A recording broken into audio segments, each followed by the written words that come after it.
bird on a tree. I'm just sitting here.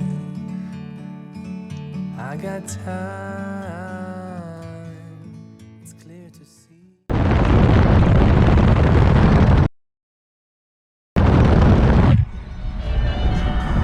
On est sur la rocade d'une grosse ville, on va s'arrêter dans une station-service. Il y aura peut-être une douche. Mais moi je vais peut-être pas y aller parce que je voudrais pas leur salir. On a un petit peu de poussière dans les cheveux. J'ai plus de poussière que de cheveux, je crois. Et celle-là, vous l'avez dans la collection, une Moskvitch 412 qui roule.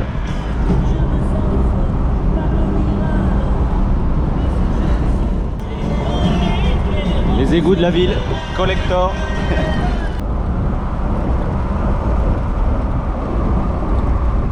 Alors gros sourcil, t'avais pas fermé tes fenêtres sur la piste poussiéreuse? Ben non.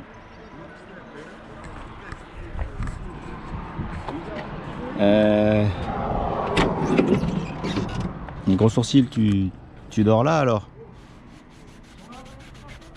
Bah ouais. Et là aussi, c'est ta chambre? Ah ouais, c'est bien. Pas glamour sexy, mais on a trouvé une super station de route.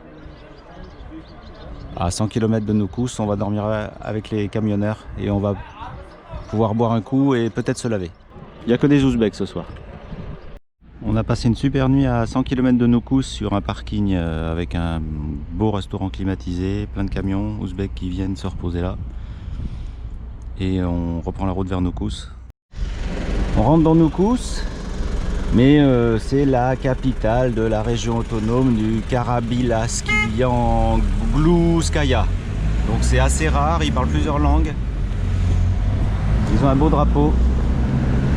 Et on va visiter le musée d'art anticonformiste soviétique. Là pour l'instant c'est plus à la soviétique, mais c'est pas désagréable, c'est propre. Et on a trouvé du gasoil. Les deux drapeaux, l'ouzbek à gauche et le drapeau du Karakhi-Palistan à droite.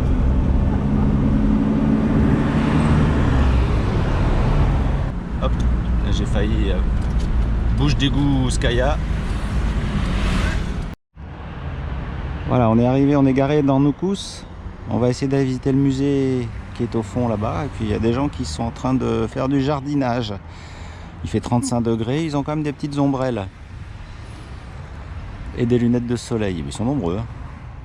On est dans le musée Stavisky. 8 € l'entrée chacun, ça va, et 60, presque 50 pour prendre des photos. On n'a pas compris tout de suite, et en plus ils sont un peu agacés, donc on a fini par payer. Mais...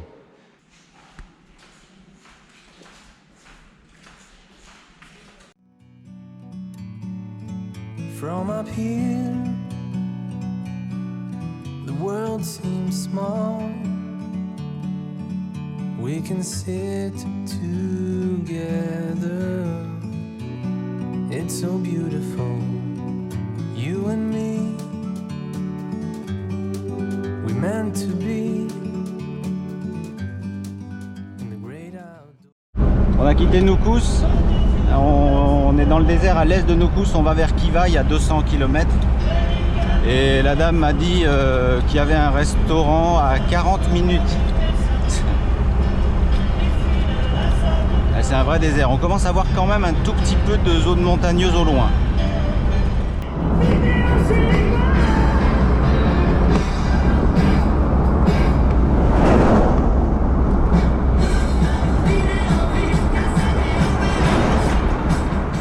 On imaginait qu'il y aurait une vraie route après Noukous jusqu'à vers Tashkent, vers la capitale et tout, et non.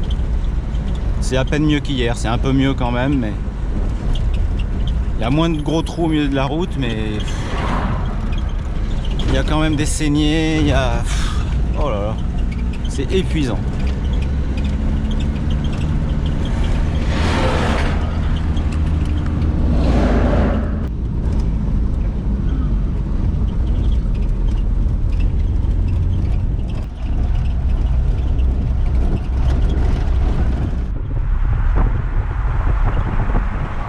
Un des deux Daria qui alimente la mer d'Aral normalement.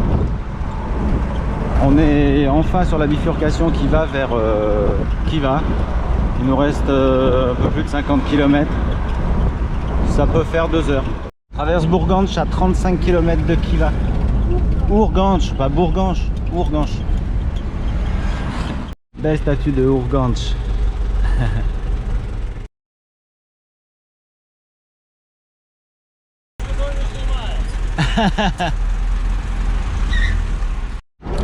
On entre dans Khiva avec Bulot Jovial, quand même.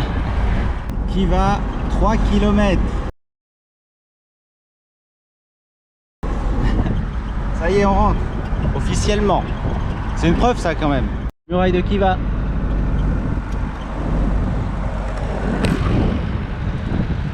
On y est, purée. On vient d'arriver à Khiva, on s'est installé dans un hôtel derrière le mur là. Et on vient de découvrir ça. Le soir tombe, c'est fabuleux.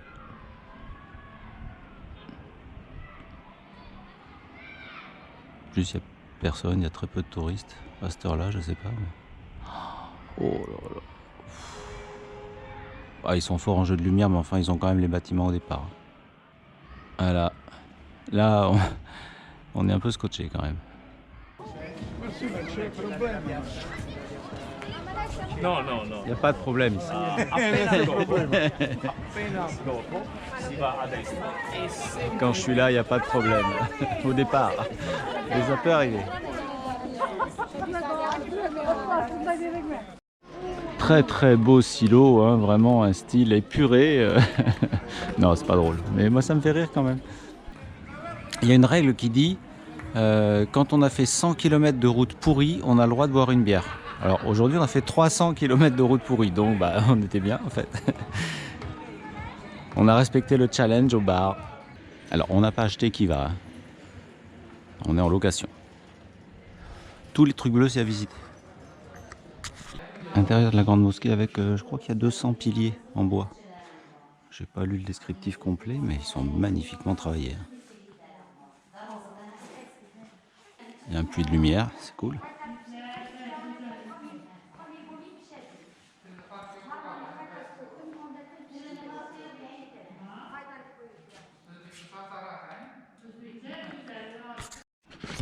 Alors, de droite à gauche, parking interdit aux véhicules GPL. Je crois que c'est ce qui est marqué. Et aux chèvres.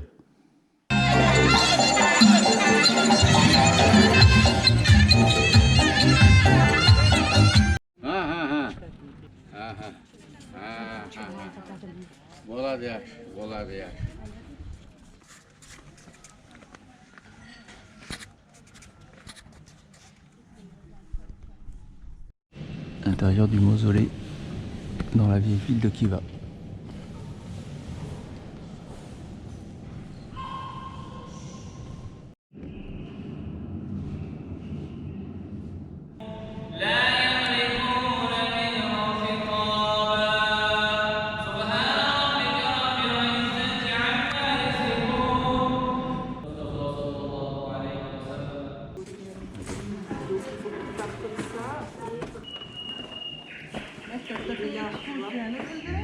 Et là, donc on va sortir à gauche et après on va à peu près par la porte.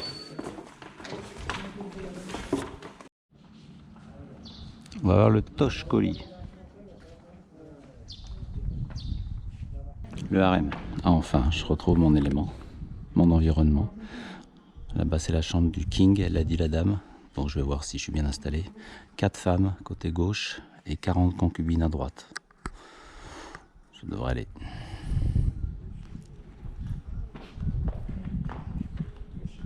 Ah, il a un beau lit, ouais, le roi. Et surtout un bel oreiller. Il doit avoir des grosses oreilles. Ouais, je me sens un peu sultan ce matin.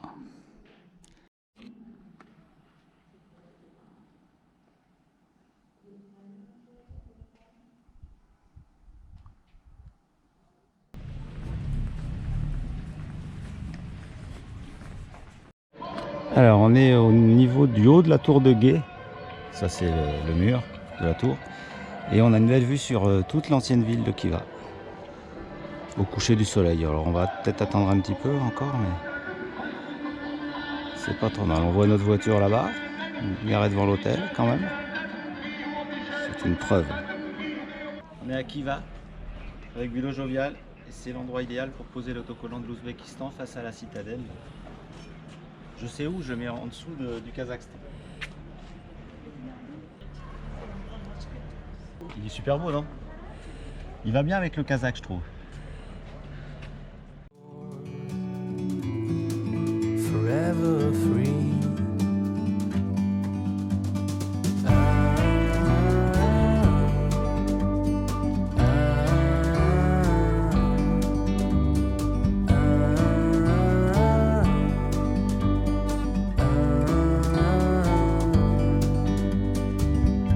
Sometimes you need to go and take a step back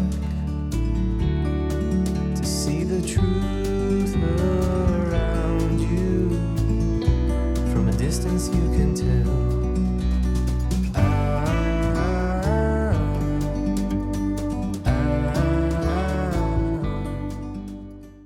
On a quitté Khiva et notre super hôtel pour retraverser Urgench sur de la bonne route.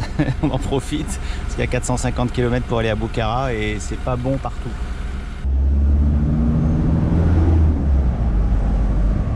On quitte Urgench, il y a une Lada 2107 qui vient de doubler une Moskvitch 412 bleue. Ça roule encore ici.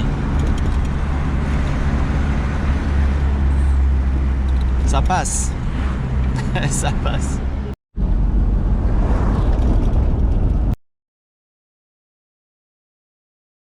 Bukhara 400, Tashkent 1000. Alors 400 c'est en kilomètres, c'est pas en heures, mais avec nous on se méfie. Ça y est, on a retrouvé, c'est bien, on est bien sur la bonne route, elle est défoncée. C'est bien ce qu'on... c'est bon. En fait on n'a pas besoin de GPS. Hein.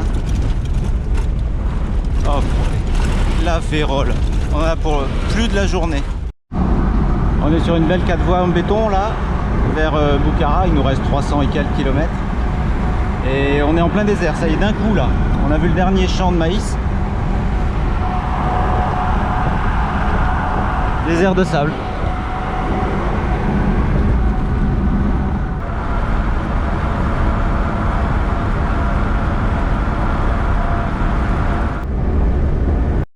On est toujours sur notre belle autoroute et en fait, à 200 mètres à droite, il y a des cahutes et des guérites de surveillance de la frontière parce que c'est la frontière avec le Turkménistan, c'est l'Amoudaria qu'on devine là-bas au fond.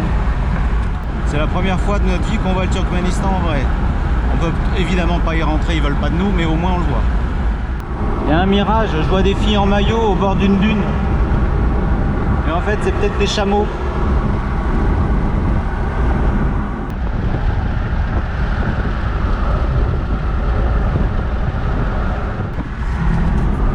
Ramène une baignoire pour la belle-mère. On est toujours dans le désert ouzbek. Ça fait une drôle de sensation, c'est un peu ambigu parce qu'à la fois on se sent minuscule, on se dit que si on avait un problème, je sais pas comment on s'en sortirait si on tombait en panne. Et en même temps, sentiment de puissance de pouvoir le traverser tout seul avec sa propre voiture.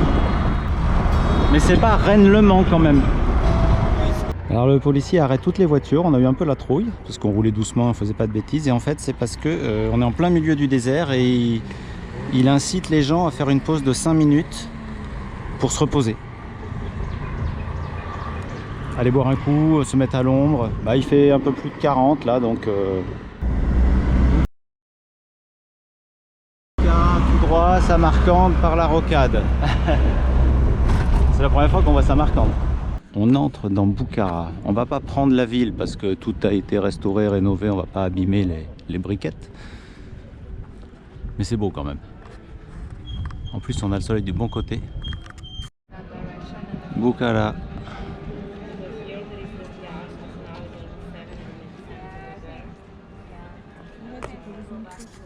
Ça ressemble pas vraiment à Khiva en termes d'environnement, de ruelles.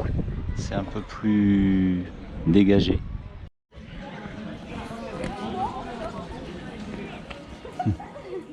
Dernier bassin de Bukhara. On est dans la vieille ville, c'est beau. On mange une glace parce que quand même.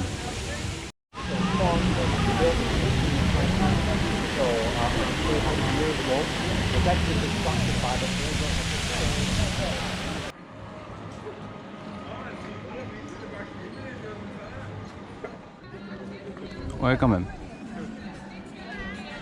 C'est classe.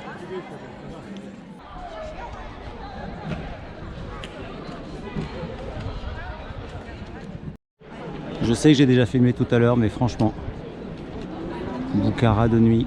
Alors, ils ont un peu forcé peut-être sur les contrastes lumineux, mais quand même.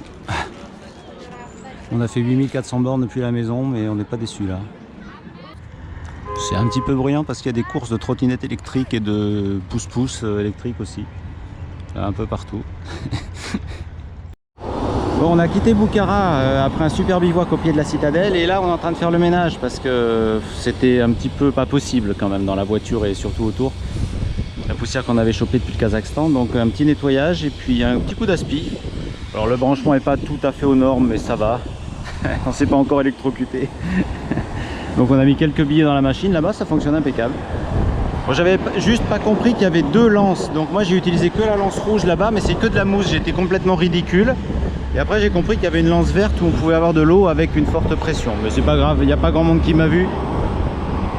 Le papy qui est passé avec son triporteur, il parlait que ouzbek, donc j'espère qu'il va pas trop le répéter.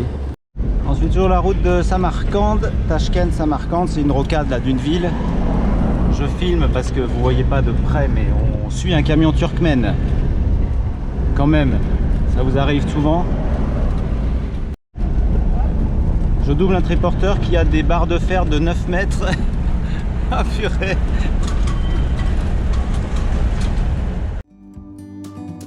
You and me were meant to be.